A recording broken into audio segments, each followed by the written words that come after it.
کعبے کے ارد گرد چکر لگا رہے ہیں، طواف کر رہے ہیں بیت اللہ کا طواف کرنے کے ساتھ ساتھ آپ کے ساتھ جناب فاروق اعظم حضرت عمر فاروق بھی موجود ہے۔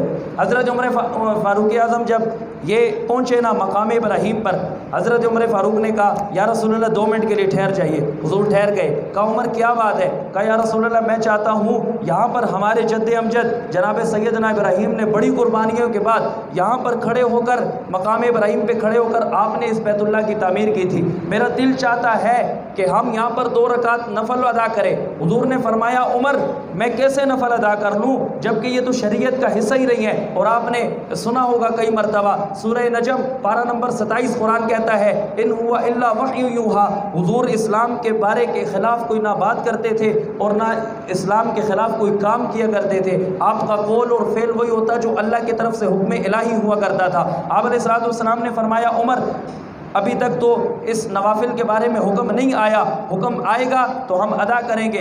حضرت عمر فاروق نے پھر کہا یا رسول اللہ میری یہ خواہش ہے کہ یہاں پر مقام ابراہیم پر ہم 2 نفل ادا کر لیں اور جناب اپنے جد امجد حضرت ابراہیم علیہ السلام کو سلام عقیدت پیش کر لیں، ان 2 نفلوں کا ثواب ان کو پہنچا دے۔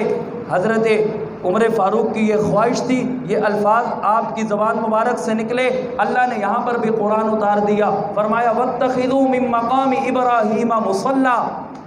اے پیغمبر یہاں پر آپ کو اللہ حکم دے رہا ہے، آپ کو اللہ وحی بھیج رہا ہے کہ عمر بن خطاب کی اس رائے کو قبول کیجئے اور عمر بن خطاب کی رائے کے مطابق، عمر بن خطاب کی خواہش کے مطابق یہاں پر مقام ابراہیم پر 2 نفل ادا کیجئے۔ اور صرف آپ نے نہیں ادا کرنے، قیامت تک آنے والا ہر حاجی، قیامت تک آنے والا ہر عمرہ کرنے والا وہ مقام ابراہیم پر آج کے بعد 2 نفل ضرور ادا کیا کرے گا۔ یہ ہے موافقات عمر کہ جس کی زبان پر قرآن بولا، جن کی زبان پر قرآن نے پکار دی، یہ ہے موافقات عمر۔ میں کہتا ہوں عمر کون؟